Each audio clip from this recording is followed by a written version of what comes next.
She wrapped a chain across the only road I've ever called mine, snapped a padlock shut like a verdict, and told me I was trespassing on family land my great-grandfather cut out of the earth with a mule and a hand saw. Right there, the wind in the pines went still, the gravel under my boots felt foreign, and I knew I hadn't come home so much as stepped into a war. 3 years gone, and I roll back into Montana, cresting the last bend into Granite Hollow in the Sapphire Range. And there it is, a polished sign for the Granite Hollow Preservation Council bolted to a steel crossbar. A white SUV idling like a guard dog in the shade. The door opens, perfume hits before the mountain air does, and out steps Sloane Carver, blonde square bob, clipboard gripped like a badge. Smile thin as a razor. Turn around, she says, the way people who've never turned a wrench think authority sounds.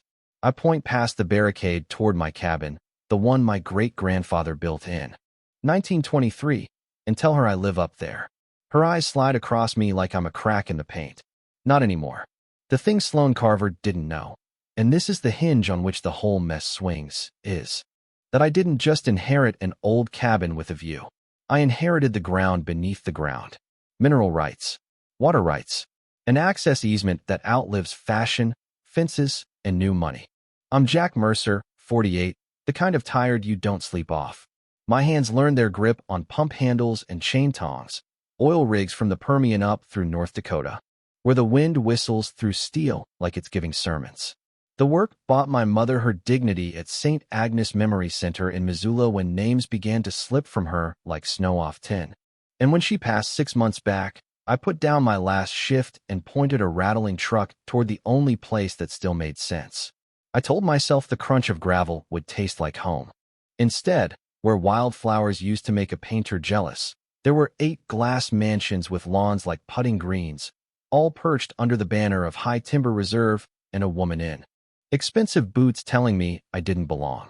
She hands me a stuffed envelope, the kind lawyers produce when they want your pulse to go wrong. 47 violations on a house older than her. Parents, non-compliant roof stain, meaning weathered cedar, unauthorized outbuildings, meaning a 1920s root cellar that kept my people alive when the bottom fell out. Landscaping not in harmony, meaning God's own asters and paintbrush daring to bloom without permission. The total, $73,500, plus $500 a day until submission. I tell her, calm as I can, that I never signed anything with the Granite Hollow Preservation Council. Never joined, never asked, never will. She smiles like winter glass. You'll learn. Paper can look like power until it meets a counterweight.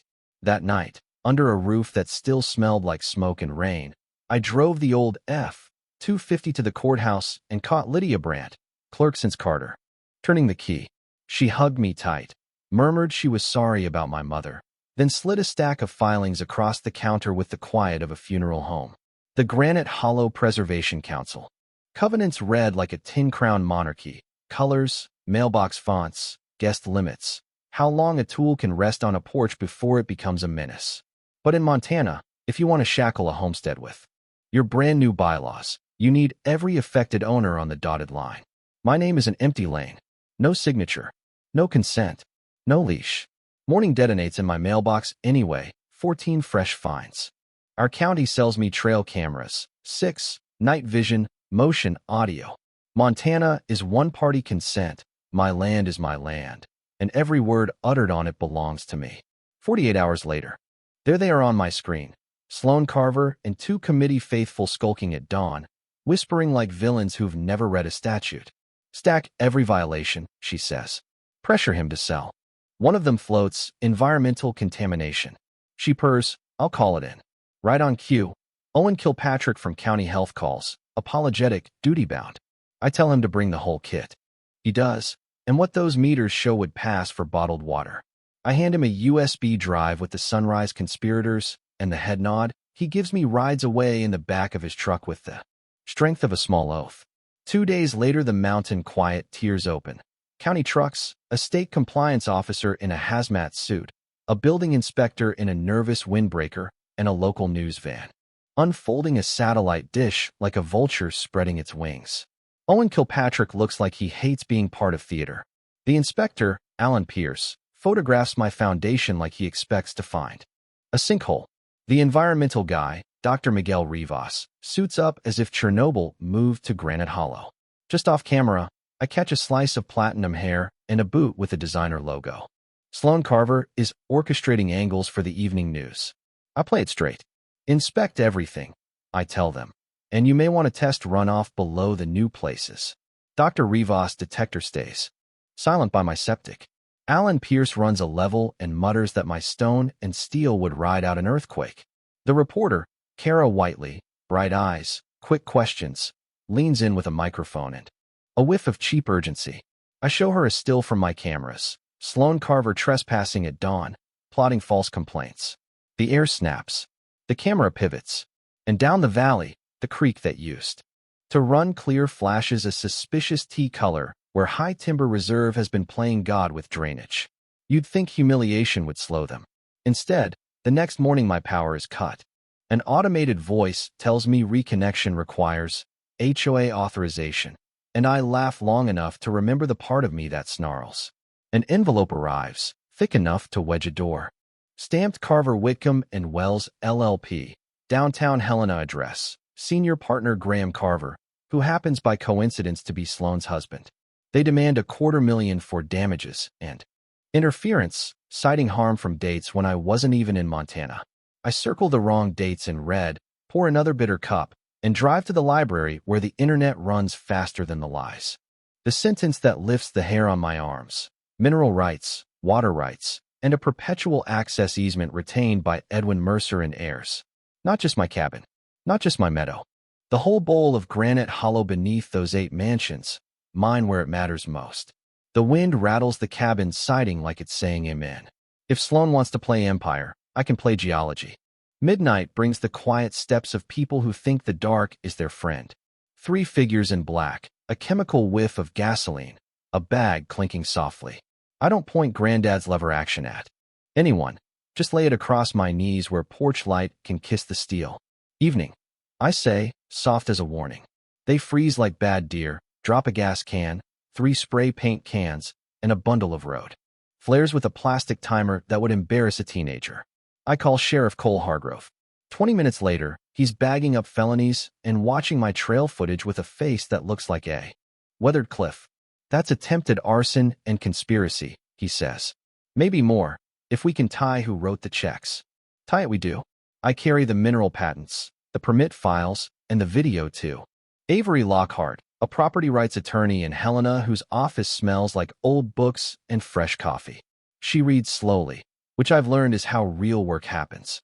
When she gets to the line about mineral rights notification, federal law that requires anyone building on top of someone else's minerals to notify the owner, she exhales through her nose, the way you do when the last piece falls in. Jack, she says, they never notified you. Every permit in High Timber Reserve rests on a missing foundation. Then she drops the second anvil. An old geological survey pegs granite, hollow with rare earths. We don't need to mine a spoonful for this case, but judges perk up when the minerals have names everyone uses to build tomorrow. She builds a team in the time it takes some people to draft a threat email. Dr. Priya Nandale, environmental lawyer with a satellite imagery habit. Marta Elling, forensic accountant who can make bank statements sing like canaries. And Reed Halvorson, former bureau, now private, who walks like he knows exits in rooms he's never entered. They lay it out. Emergency injunction to freeze all HOA enforcement, notice letters to every homeowner that their titles may be clouded, referrals to EPA and the state for runoff and floodplain violations, and a civil RICO suit naming Sloan Carver, Graham Carver, Granite Hollow Preservation Council, and anyone in government who thought a signature was a Venmo. First hearing is next week, Avery Lockhart says, sliding me a stack labeled Mercer v. GHPC. Also, the feds have a task force sniffing HOA rackets in the Mountain West. I called Agent Dana Rook. She's interested. My pulse, which has been riding high for weeks, drops into that deep place you live. From when your boots are on cold steel 200 miles from any help. Then the sky does what the sky does when a storm breaks federal. Black helicopters thumping over High Timber Reserve, FBI. Vans, IRSCI units, EPACID trucks, jackets everywhere. My phone becomes a slot machine. Texts from Owen Kilpatrick, "You won't believe this." From neighbors who've avoided me for months now claiming front row seats. From Kara Whiteley, who suddenly remembers she has my number. The news reports the biggest HOA fraud probe in Montana history.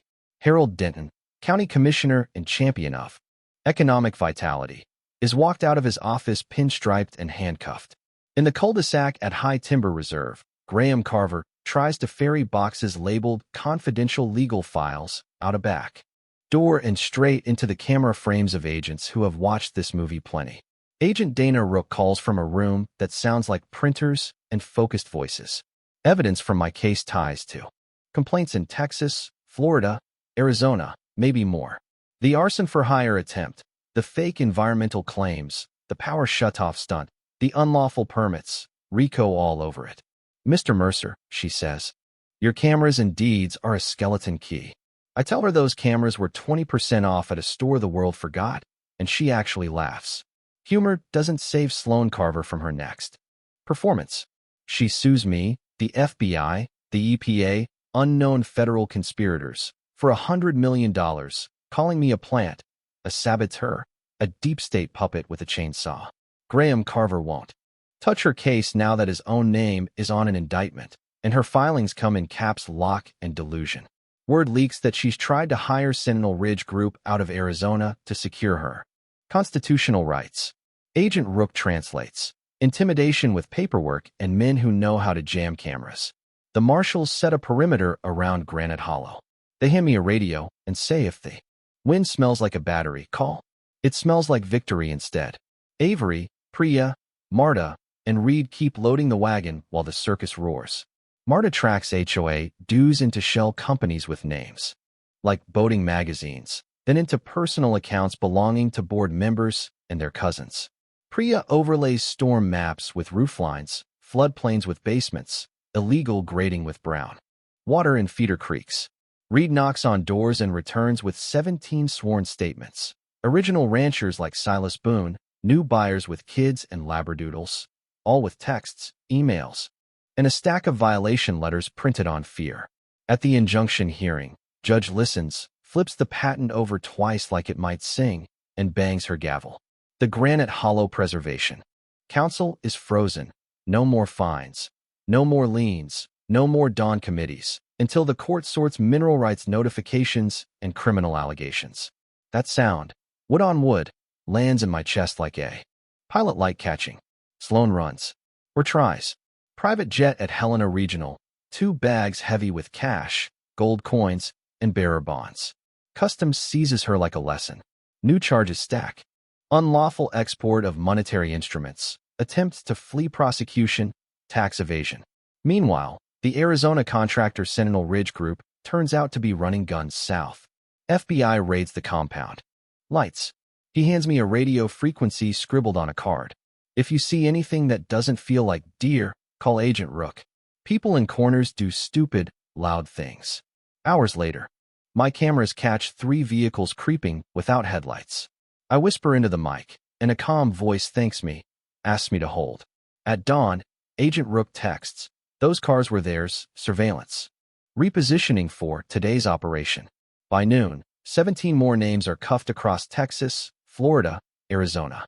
The crawl on the bottom of the TV calls High Timber Reserve part of the largest organized HOA fraud ever charged. I make coffee on my camp stove by choice now, not coercion, and for the first time since that chain, the steam smells like an omen I can live with. The Helena Federal Courthouse looks like a fortress made by people who believe in paperwork and winter. News vans root themselves in the steps, cables snake across marble, and everyone whispers HOA. Like it's a new American curse. I'm in my only good suit, the one I wore to say goodbye to my mother, and the gallery is jammed with folks from Granite Hollow and beyond. Ranchers, teachers, linemen. A nurse with tired eyes, agents with thicker files than patients. Judge Helena Vossler presides with a stillness that makes you find your better posture. She spends the morning on victim statements, 43 families across 6 states, then looks over her glasses at Sloan Carver, who sits at the defense table smaller than I thought she could be, orange jumper swallowing angles that Used to be all edges and polish. Her public defender stands, speaks of acceptance and remorse. The judge listens. Then she reads.